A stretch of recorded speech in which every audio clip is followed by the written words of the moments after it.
Magandang araw po sa inyong lahat. Bali ngayon po, turuan ko kayo makapagtanong sa English gamit po ang salitang did. Okay, so umpisa na po natin. Ang gagawin nyo lang po ay pipili lang po kayo ng isa.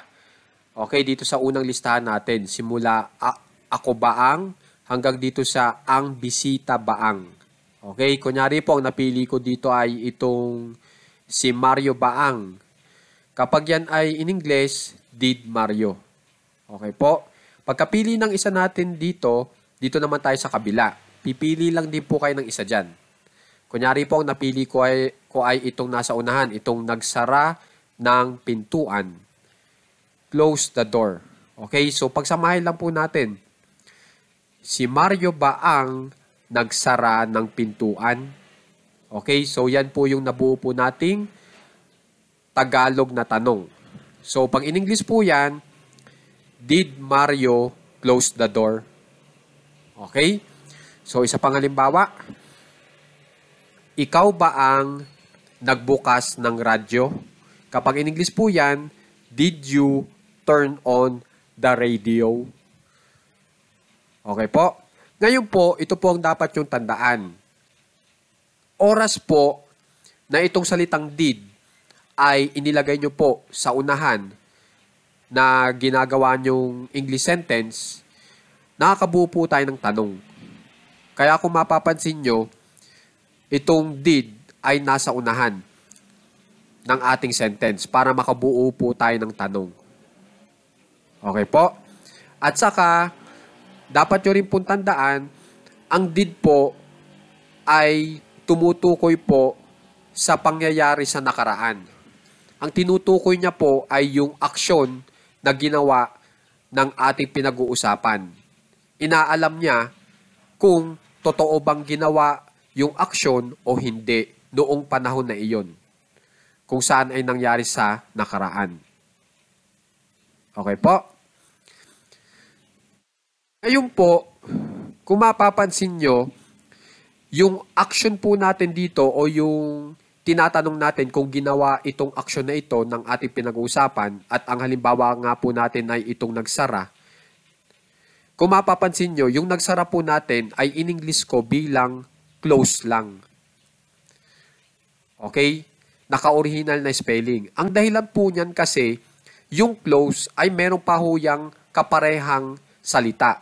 At ito nga pong did. Na itong did, tumutulong po na sabihin na itong salitang close o itong action na ito ay nangyari sa nakaraan. So, pag pinagsama mo sila, itong did close, pag pinagsama nyo po sila, ang nabubuo pong Tagalog na salita para dyan ay itong nagsara. Okay? Kasi pag ito lang po pinagbasihan nyo, itong close lang, sara. Sara lang ang katumbas po niyan.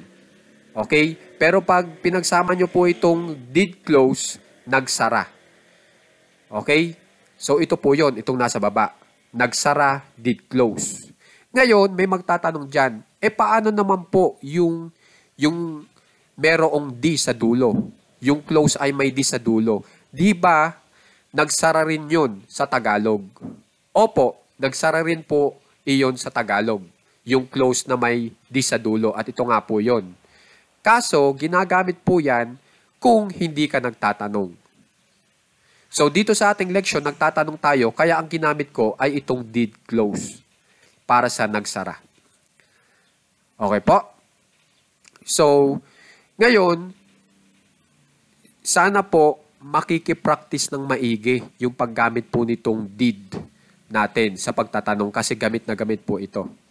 Okay? So, isa pa pong halimbawa, itong subukan natin itong ang iyong kaibigan baang.